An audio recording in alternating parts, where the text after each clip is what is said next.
You're watching The Legal Breakdown. Glenn, we have been talking a lot about this deportation case that's going back and forth in between the courts. The Trump administration has now invoked what's called the state secrets doctrine. Them doing this is as insane a move as they can possibly pull. Can you explain why? Yeah, Brian, this is absurd. We got to back up a little bit. First, Judge James Boasberg, who is presiding over the litigation regarding the unconstitutional deportation by the Trump administration of a couple of hundred Venezuelan immigrants, and they deported them to El Salvador. We can talk about why that is in a minute. But Judge Boasberg, understanding that these people were essentially being kidnapped and, sent to foreign lands without having their constitutional rights protected, because before you deport somebody, you are entitled to notice and an opportunity to be heard in court. The Trump administration says, we have no interest in complying with the Constitution. So Judge Boasberg issued an order on March 15th. Stop.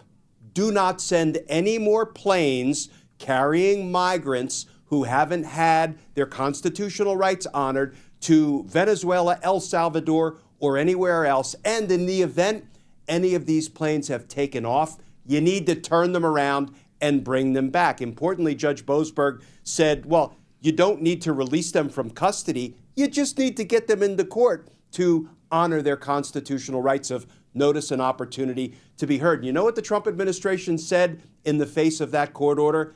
Nope, we're not going to do it. So the next thing Judge Boasberg did, he said, okay, fine.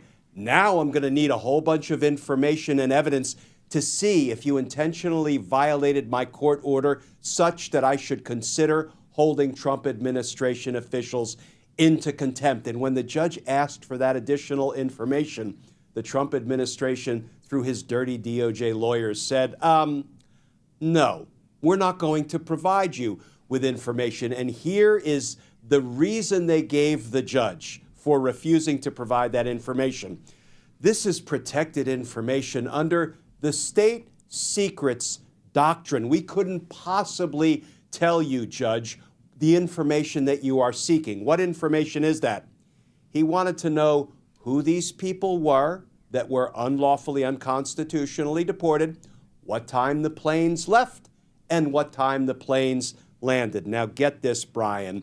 This would be laughable if it wasn't so serious, this deprivation of constitutional rights.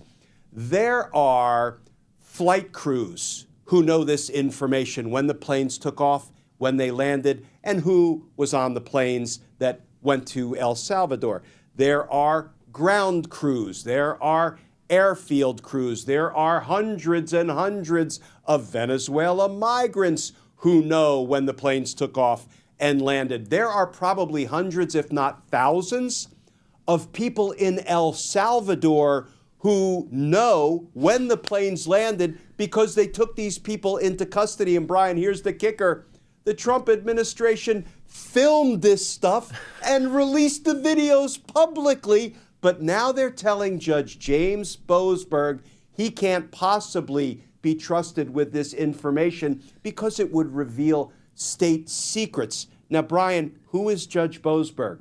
First of all, he's the chief judge of federal district court in Washington, D.C., but here's the kicker.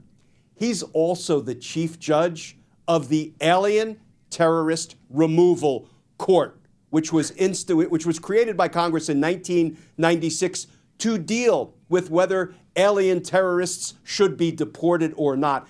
This is so absurd. It is so, laughable that they're trying to pull out this state secrets doctrine to prevent giving Jeb Boasberg the information that will enable him to say, you know what? You violated my order, and I'm going to initiate contempt proceedings against you. So just to clarify, so I can make sure that I'm understanding here, we couldn't possibly understand somebody who is perhaps the most qualified lawyer in his field to deal with this exact issue, because we need to preserve secret information that they also simultaneously posted on the internet on their official White House channels for the entire world to see as part of propaganda videos. And so that's how they have to preserve secrecy in this whole process that they're holding as dear as they possibly could. Does that about sum it up? Brian, you have a firm grasp of the rationale that Trump's dirty DOJ lawyers are offering for not disclosing this information to Jeb Boasberg. I'm going to just take a flyer and say the reason they don't want to provide any more information is because they know they violated the court order, right, and they know they will be facing sanctions for contempt. So, this is a game of chicken they're playing. They're not playing it well, and I predict it is not going to end well for these DOJ lawyers who are making these absurd arguments. Okay, so they invoke the state secrets doctrine, and it is so aggressively antithetical to reality. And so, what happens here, as far as Judge Boasberg's concerned? Can he impose sanctions on these lawyers for taking such an unserious approach to what he's doing? I mean, clearly he's not going to stand for this and just say like, "Oh yeah, the same video that you used to create full-blown fascist propaganda and broadcast to hundreds of millions of people, that's the information that you're supposedly saying is so secret that we can't even tell a judge who's presiding over this case about?" Yeah, let me tell you what Judge Boasberg has available to him by way of sanctioning, punishing, holding in contempt these DOJ officials. But before I do that, let me just round out what we were discussing, because when they say we couldn't possibly provide this information to Judge Boasberg, there are actually mechanisms that are designed to address just this highly sensitive information that prosecutors need to share with judges. Judges often have some of our nation's sort of highest level security clearances, and they have the ability to do two things: take information from prosecutors ex parte and in camera. Two fancy Latin terms. We don't need to use Latin terms, but lawyers tend to make things more confusing than they need to be. A judge can actually say, I'm going to take this information ex parte. What does that mean?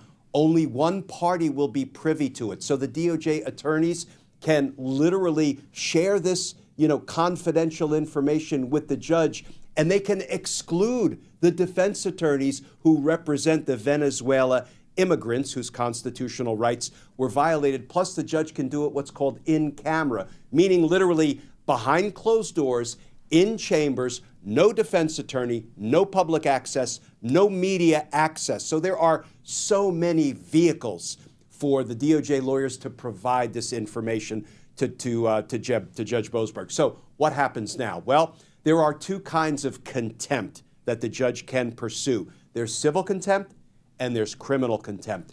Civil contempt is basically when the judge wants to urge or inspire or encourage the executive branch to comply with orders. It feels like that ship has already sailed, but he can impose fines, for example, on an administration, fine them each day they don't comply with court orders. But like I say, the damage has already been done here because, several hundred Venezuelan immigrants are now in prisons in El Salvador. Why El Salvador? Well, Brian, the reporting is that the El Salvadoran government agreed to pay the Trump administration money to house the Venezuelan immigrants in an El Salvadoran prison. Shocking, I know. So we may be looking at criminal contempt. What does criminal contempt look like? Well, when you intentionally violate a court order, you are then put on a mini trial. Guess what you get? You get a constitutional right to notice and an opportunity to be heard. Exactly the same rights that the Trump administration deprived these Venezuelan immigrants of. And then there's a mini trial, and the judge decides if, for example, a Trump administration official or DOJ attorneys have intentionally violated court orders. They can be held in contempt. They may be fined personally, but even more importantly, they can actually be sent to prison for a period of days or months. So this is nothing to play with, and I would suggest if they think they're going to keep playing this hide the ball game from Judge Boasberg, it's not going to end well for the Trump administration. Glenn, given the whole suite of options that are in front of Judge Boasberg, is there any indication as to whether he's going to go very extreme or very slow in terms of the application of these punishments? Yeah, it's a good question.